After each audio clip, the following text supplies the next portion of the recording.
德国在战后全面清算了纳粹。Attempts to unilaterally change the status quo by force must never be tolerated.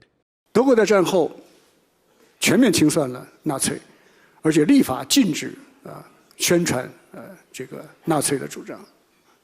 但是日本完全不一样，甲级战犯还供奉在神社里，日本的政要络绎不绝地去参拜，把他们奉为神灵。这说明什么问题？这说明日本侵略殖民台湾的野心未泯，说明日本军国主义的阴魂不散。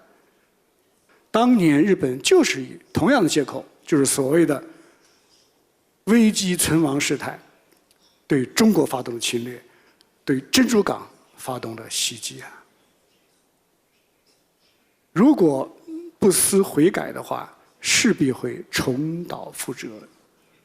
这是历史的规律。善良的人们确实需要警惕了。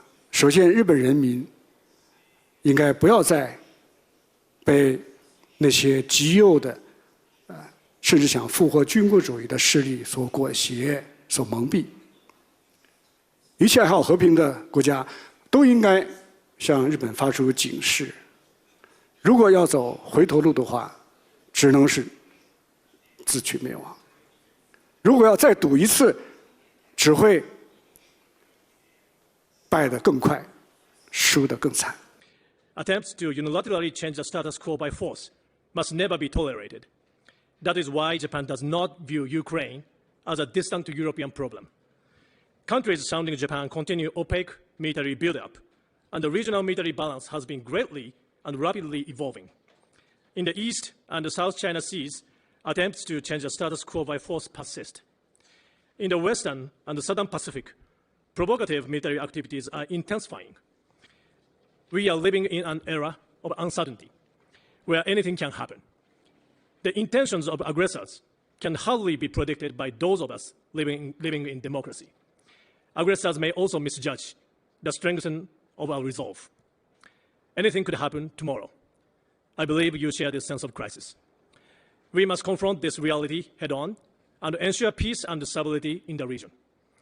North Korean soldiers have been sent. More than 10,000 soldiers have been sent to Russia. Russia has sent, North Korean soldiers to Ukraine. Then they are learning new way of fighting with drones, AI, and cyberspace, and with all domains, with conventional weapons. Then getting back to North Korea, then we need to think about what they are using for and who they are using against.